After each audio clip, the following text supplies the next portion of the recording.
all right. It is February 24th, 2026 at 7 o'clock. My name is Joey Ragona. Welcome to the show, Heart Center Marketing. I'm here every single Tuesday night.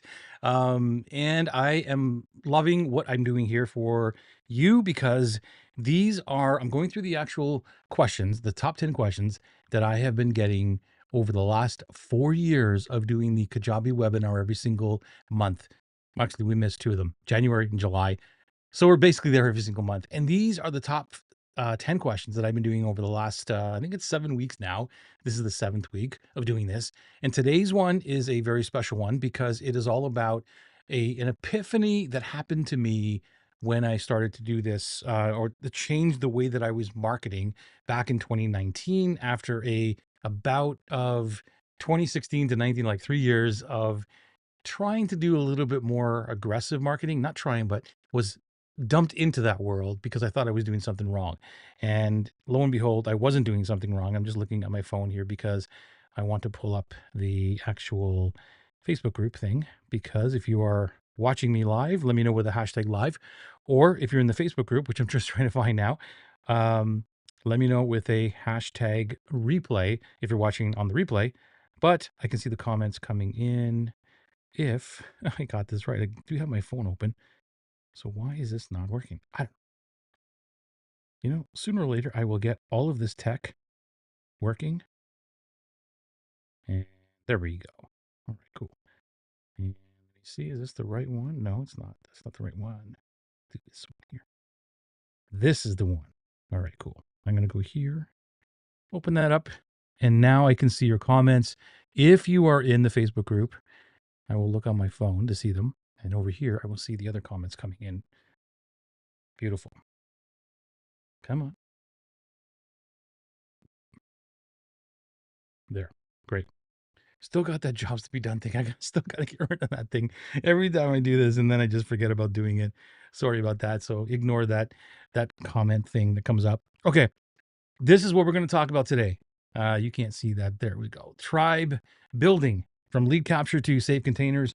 This is what it's all about because there's 5 things I want to talk about here, and it's basically about moving away from lead capture. I'm not a big fan of that. Never have been a big fan of lead capture stuff, and we're moving away from that traditional model, right?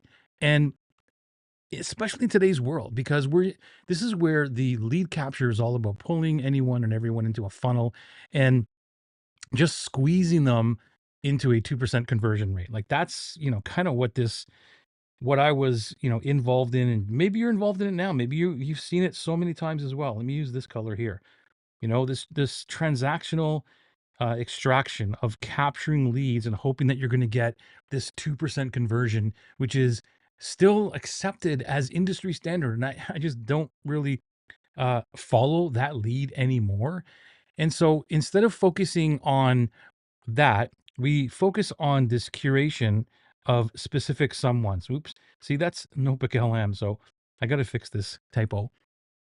But I use Notebook LM, right, for all this stuff. If I've been asked this a lot of times, like, how do I create these graphics? And Notebook LM is right down here. You can see how I do that. So if you see some some typos, that's the way the AI works. And I'll just go ahead and fix this later. Okay, so safe container method. This is what it's all about, right? And it's really where you focus on curating a specific people who align with culture and values.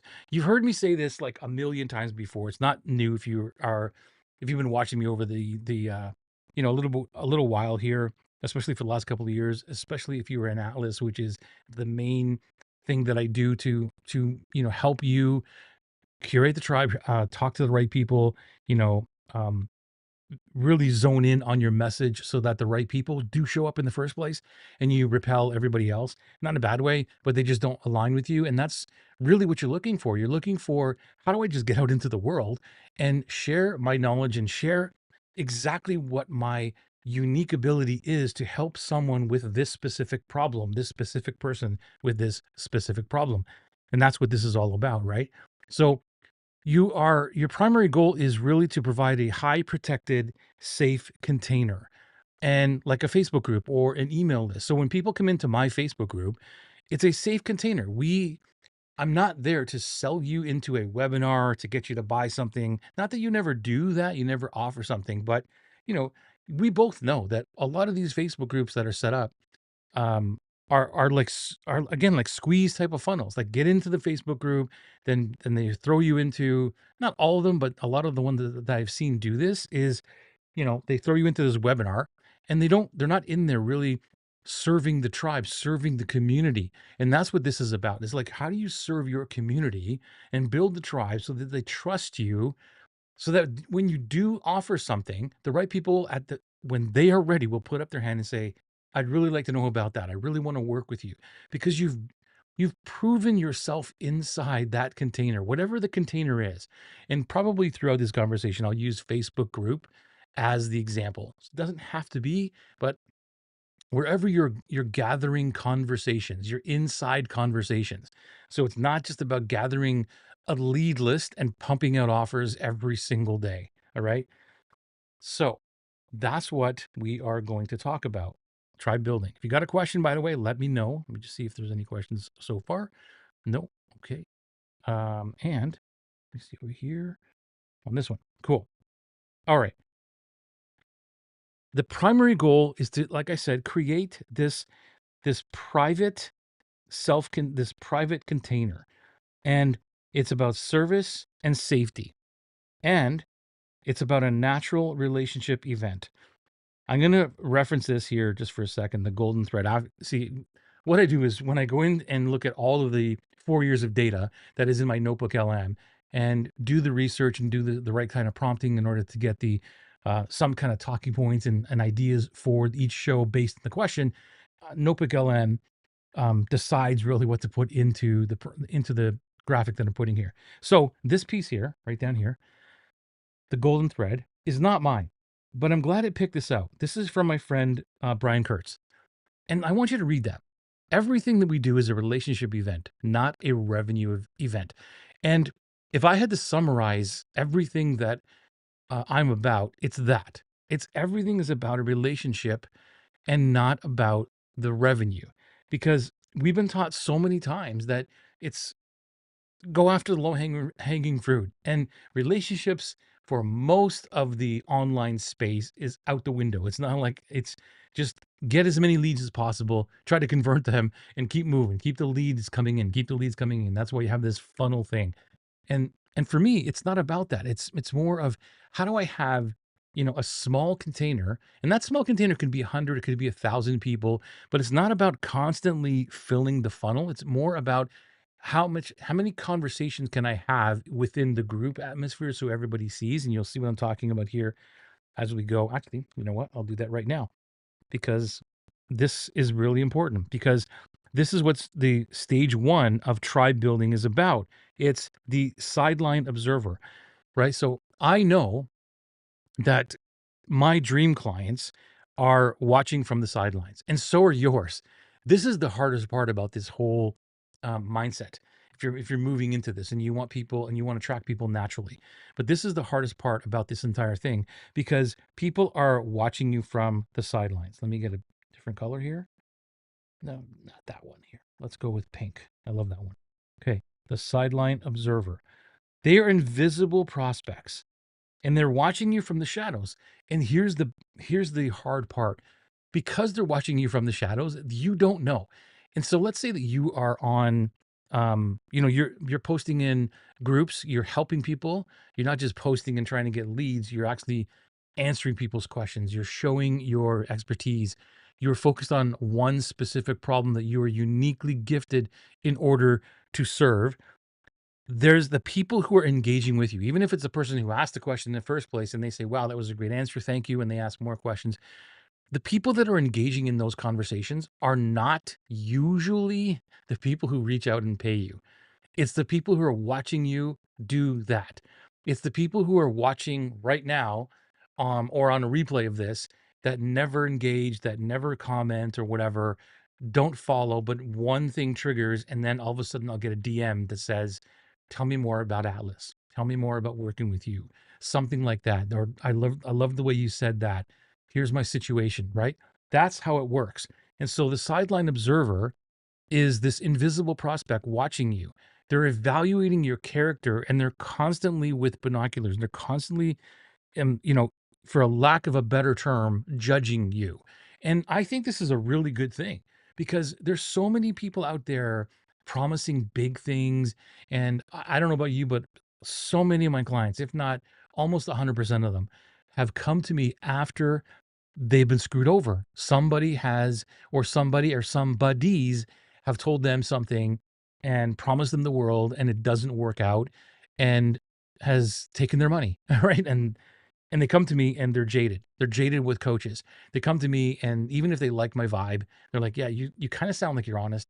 They still don't trust me. And I could go into objection handling or here's why you need to trust me or whatever, but that doesn't work, right? Because they've already been screwed over. So I'm just going to show up, serve, help as much as possible for them to get into a comfortable zone that says, I'm going to give this another shot. And then it's up to me and to you, right, to prove yourself to that person. But it's a lot about proving yourself first to this stage one sideline observer. And the way you do that is by giving more than asking. And the stage two is the engaged explorer, right? They move into this engaged. So prospects move into the safe container, which in my case is the Facebook group, let's say. So they come in there and they're just watching, they're just listening to what's going on, and they don't engage. And this is where I've seen this a billion times where someone will say, I did the Facebook group and nobody's engaging. I'm posting and nobody's doing anything. So it's not working.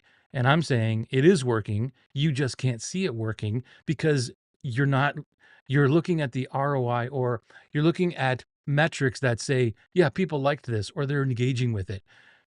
But what if there was a whole bunch of other observers that you're not even seeing yet? And the moment you stop engaging, that's the moment they say, "See, told you, he's like everybody else," right? So it's your job, in my opinion, and I've proven this over and over again to my clients in Atlas for sure, is like this is going to be a 3-month run for you, especially if you're just starting out where there's nothing happening. So just be prepared for that. So I don't go in and say, yeah, buy Atlas, and all of a sudden you're going to make a whole bunch of money next week or a month from now. Like the goal, yeah, is in 90 days. Hey, let's get some money coming in. But if that doesn't happen, then just be aware that your tribe is just not ready yet because they've been jaded, or maybe what you've been doing before has set them into a different, you know, put up some blocks there. So we have to, take those down again and just say, wow, everything's changing here. So just be prepared for that. But to me, is like if you're doing it, if you're doing things the way that everybody else is doing it right now, then and it's not working. And this is the reason why I started doing this. This is the reason why I created Atlas. This is the reason why I'm showing you all of this, because for many years, what the traditional things that were working, or traditional things that everybody was doing, or I was even trying, didn't work for me. And I'm not saying it doesn't work. I'm not saying a funnel doesn't work or whatever. But for me, the way that I show up, the way my nervous system is, the way my clients are, that wasn't working. So it was like, you know, if it's not working, look back and say, why should I continue to do this? It's the same thing back in 2008, I think it was, or 2007. I think it was 2007 when I was first introduced to real personal development in the terms of positive thinking. And it was with the first thing with John Assaraf. I'll never forget that. And I remember doing that, and the mindset was exactly the same. People would say, well, this positive thinking doesn't work and all these other things. And why are you doing this? And I would say, well, for 39, 40 years of my life, whatever it was, I've been thinking the other way, which is like same day, same crap, right? Like that whole mindset. So I'm going to try a different mindset totally. And that changed my entire life. So it's the same thing with doing this online marketing, or however you're doing it. If it's something's not been working for a while, like don't just do it last week and then say funnels don't work, whatever. But if you've been doing it, for me, it was 3 years. Like even though things weren't working right away in 3 years, like the first year, the first 6 months, I didn't give up on it. I still kept going. Maybe I hung on a little bit too long, right? Maybe I hung on a little too long. But there's this fine line of when to actually get yourself out of the dip. Read the dip from Seth Godin. It's a great book because it tells you like, yeah, you're going to hit the dip, but there's is a point where you don't get through the dip. You actually say, this one is not going away and I need to get out of this one. Right. So there's this fine line of understanding that you're not giving up. You've tried that one thing and it's a time to move on. Right. But I find a lot of times it's with like, most people want like immediate results. So they tried it for a week or a month, 2 months, and they're like, yeah, this doesn't work. 3 months to me is when the first milestone or the first marker hits. Like after 3 months, if you've been doing something consistently, we all know whether we're doing things consistently and we're really focused on it or not. So we can't lie to ourselves. And once we know that, and we can look back and say, okay, well, this is what didn't work. Let me try these things. And that's what happened for me for 3 years. Every 3 months, look at something and say, well, I'm not going to go do that anymore, but I'm going to try this other thing. But I did that for 3 years. And then after 3 years, nothing worked. So that's when it all changed to what I'm showing you here. Stage 3. Okay. Stage 3. Come on, you little iPad. There we go. Stage 3. They go from engaged, right? This is when we're talking now about a buyer. So stage 3, welcome on the Instagrams, by the way. I forgot to look over there. Uh, Elsie Marie, Jessica's here in the house. All right. And Cheryl, welcome, welcome, welcome. Let me know if you're here with a hashtag live or hashtag replay. If you have any questions, I'm here to answer them as well. Okay. Let me get a swig of water here. Just wanted to come back to the live one here and say hi on the Instagram. Okay, cool. Now, there we go. Let's go back to this. So the loyal member, stage 3, is when somebody moves in from the engaged to the loyal tribe member, right? This is when they have new beliefs, they're installed, and they're transforming a stranger into a trusted pre-sold partner. What does that mean? What I just told you is that when you have someone in your tribe, hey, good to see you here, Jessica. Thank you. Thank you for the comment. Very, very cool. So, when you are when someone moves into the stage of a loyal tribe member, that means that because you've been serving them, because you've been sharing your information, the stuff that I'm doing here right now, it happens all the time. And they come in with beliefs. Like every single one of us comes in with a belief about something or about a lot of some things, about the industry, about what we did before, about who we are, about what the person in the Facebook group is, the leader, the coach, the person. Like we have all these different beliefs. And every week I'm talking about things that I truly believe and do. And not everybody's going to believe that. And not everybody's going to believe like there may be an actual coach who actually gives a crap about their business more than their bank account. Hello, that's me. But I could say that all day long. And until you believe that by watching me serve or reaching out and asking a question where I don't say, sorry, I can't answer that until you buy something, like that kind of stuff, you change the belief of what I'm all about or whatever it is. So what this means is that the person goes from this stranger looking at you and watching from the background or like in the classroom sitting at the back of the class to the front of the class to start asking questions because they're so engaged now. And that's where you have installed new beliefs in them, beliefs about, hey, maybe I can do this, maybe there is a program that will help me, that type of thing. And that means that we're moving into the core values of the tribe. And so what I figured out was the service is, I used to say to myself every single day, how do I sell? Like this was the whole job, right? How do I wake up? How do I sell? And what are the objection handling questions? What are the ways that I need to get people onto the call? And how do I transition from the discovery into the conversion to try to get them? Like it was just this mess of it was all about the sale. And once I decided it's not about the sale anymore, all I want is to have a conversation. And all I want is, yes, I would love someone to buy, but I want them to ask me. I don't want to be this manipulative person, no matter how smooth, which I never am, right? To move into a sales conversation, I could be. I don't want to be that person. I want someone to reach out to me to say, how do I work with you? How does this work? That kind of stuff. And the only way that I figured this out for me, and it could be different for you, but I know for all the people that I work with, this is how they think. This is how they wanted to sell, which was a natural way, is to just show up and serve and to answer questions. And again, there's this fine line of, just serving and, I get that question a lot, like, well, if you just serve and you never ask, you're not going to get any money. It's not just about that. It's about the whole mindset, and people can feel energy. Like I'm telling you, people can feel the energy. And so I changed my question from how do I sell today to how do I serve? And you're flipping the script from selling to solving problems freely.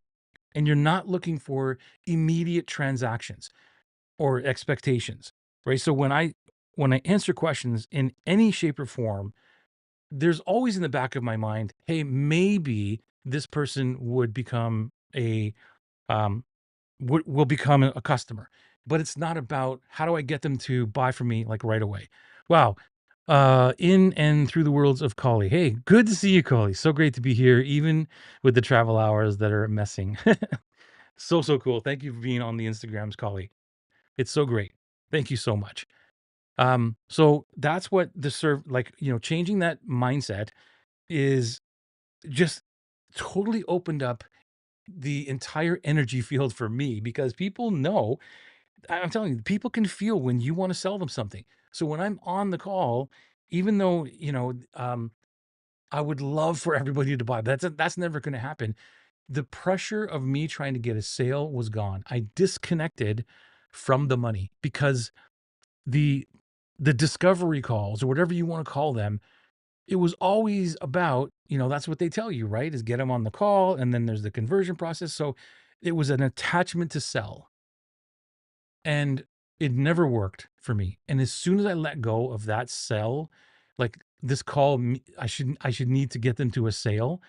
Uh, People started to buy, and it wasn't everybody that was on the call. I'm not saying that every single call now became like, wow, you're selling everything now. No, it was just that the energy shifted and people could see that it was not about that.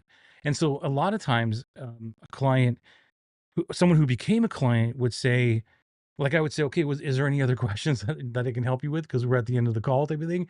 And they're like, yeah, aren't you going to ask me to buy or how do I work with you? Like that kind of thing. And I'm like, if you want to work with me, if you want to know more about it, I can tell you, but I got no pitch here. Right. And so that was the beginning of the way that my sales heart center marketing process works, which hopefully I'm getting through to you here today. So that was it. The safety, no judgment zone, right? So this is a huge one. When anybody comes into my world, I'm treating non-paying members with the same respect as high ticket clients, right? So no matter where you are in my world, you are you are a client to me, period, whether you're paying or whether you're not. And what does that mean? It means I'm going to answer you in the best possible way I can. Now, to a degree, there is some things that I may not be able to answer for you because that may be like deeper inside the actual program.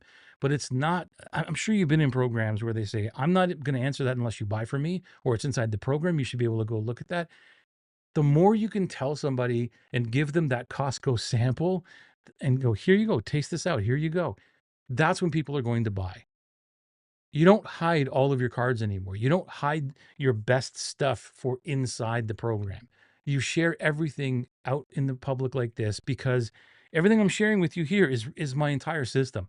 If you go through my videos and piece it all together, you'd pretty much figure out my entire Atlas system. Now, if you want to go do that, that's fantastic. And the more questions you ask about whatever I'm sharing here, I'll still tell you what the answers are. But I sell speed. I sell implementation. I don't sell the program. I don't sell the information.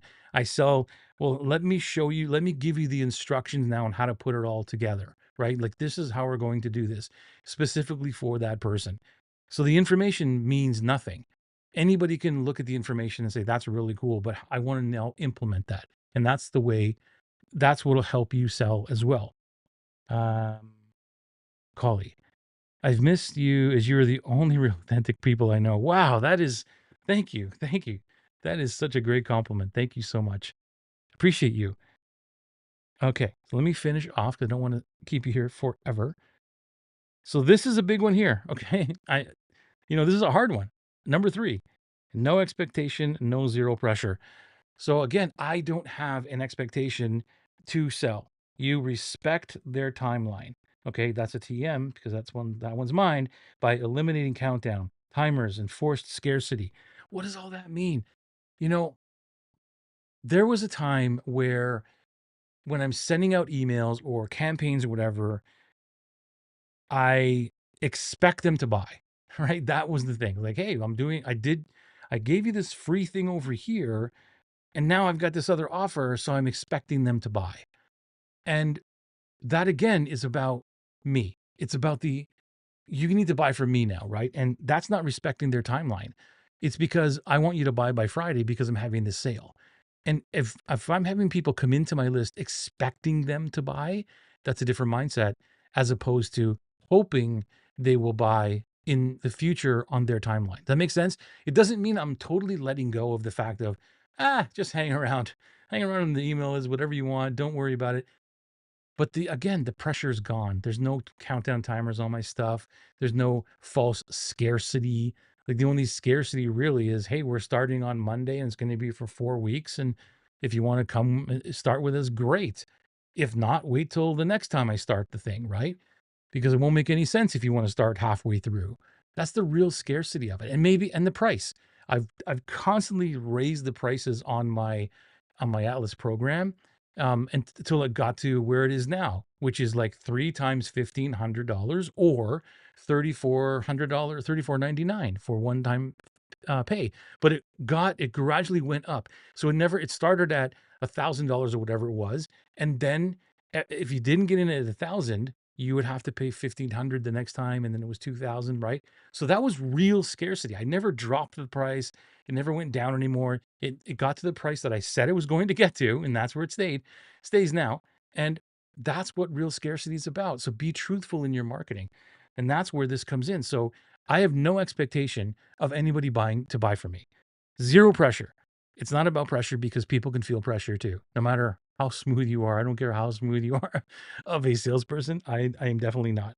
So that is the entire thing of, from lead capture to safe containers. If you look back here, right?